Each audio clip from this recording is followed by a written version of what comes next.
obey. Not so much obey because nobody obeys, but I hear the call and I'm coming.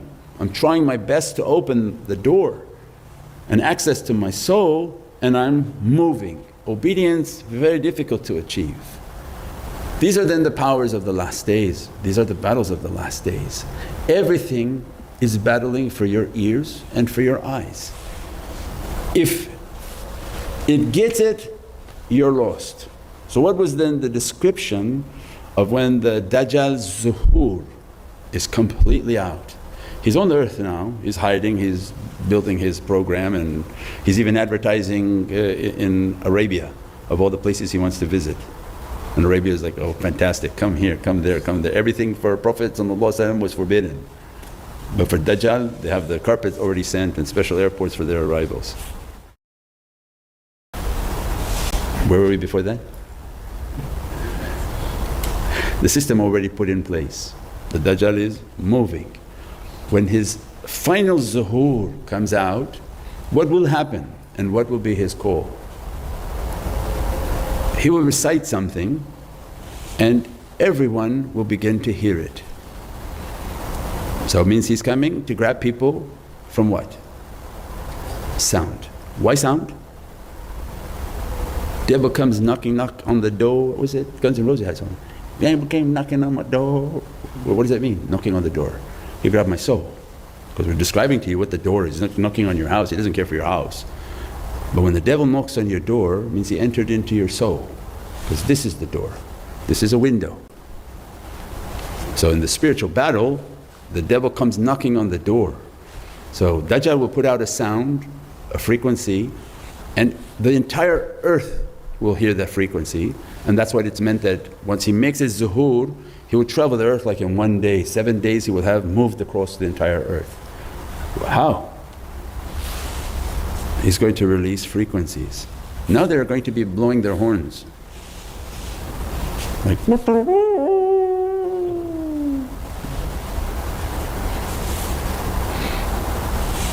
Dajjal will play a frequency, grab the soul of people, enter through that door.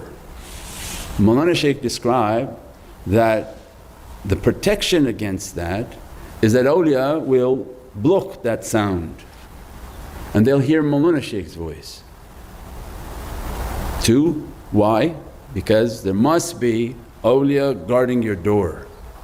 If you don't give your ears to them, your door is not safe. You can do anything you want, put all the emails you want, but if you're not a person of listening, where they're telling you, listen, listen. Why? When you listen, what was the state of the companions? They were the people of Samina wa Atana. Why? Because Prophet was on their door. That's it. It means the guardian of their ear was Sayyidina Muhammad. So what did that mean? Samina wa Atana means our ear and our door is for you, Sayyidi Ya Rasulullah. And then what Allah described for the door of Prophet, don't come knocking on his door. Don't say, listen to us, because Allah's at his door. Means the only way to enter the soul of Prophet is only Allah, nobody enters that door. So now we understand how this is decoded.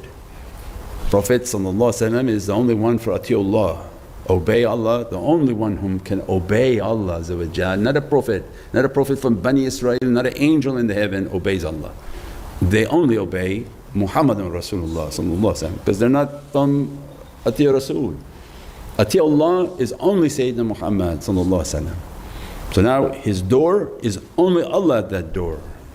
Allah is the guardian of that soul. As a result, everything is now knocking on that door. If you don't have the ability to have the awliya at your door, you're not a person who listens, you're not a person whom samina wa atana. And that's why we told you, that's why the teaching is continuously knocking at the door. If you can't get to that state, then know 100% shaitan will be at that door, he's already there. Because if there's no neutral position. If you sit in the ocean and say, I'm going to be neutral, in an hour you're down by the tide. It's already taken you. There's a tide, there's a push, a gravitational force. There's no, I'm going to be neutral in this. There's no neutral. Shaitan already pushing you with clothes, pushing you with this, pushing you with that in every direction, 6 directions. He has a contract with Allah. I'm attacking them. So when the Dajjal comes and they don't have a wali at their door, they don't have a Muhammadan guard at their door, what happens? They hear the Dajjal. And when they hear him, he's going to grab their soul and bring them into his belief. And they go. And this is the danger. This is why Shaitan for 1,000 years has prepared for that. Continuously play his sounds, play his music, give his philosophy, give his everything, so that you would give your ear to their entire satanic system. You believed in the foods, you believed in the medicine, you believed in their advice, you believed in everything, until you gave this entirely to them. And you're astonished to come back, oh, do you think these doctors who deal with children, they're harming the kids? Yeah, if you know that they got $600 per vaccination. Yeah, they were. They didn't even read the information. There's no immune system for 2 years. Why are you giving medicines to someone who has no immune system? So that whole system is designed for Shaitan to be at that door. You listened, you listened, you listened, you listened, ooh, he's got a firm hold. That's why you go Allahu Akbar. Why you go Allahu Akbar? The Sharia is what? Your ears here. Why you whoosh in wudu? Because Allah wants clean ears in salah. Or that water was a reminder, hey, your hearing is only for Allah. This is the abode of Shaitan. Shaitan, of course, he's going to be whispering everywhere. We have in our deen what? Waswas. So every time we're washing, take away the bacteria, take away the access of waswas, and as soon as you go into your salah, Allahu Akbar, that the door of my soul and my soul being cast back into the heavens is that God is supreme. And I'm matching, as soon as I pray my soul is moving into Divinely Present, so my hands are matching that action.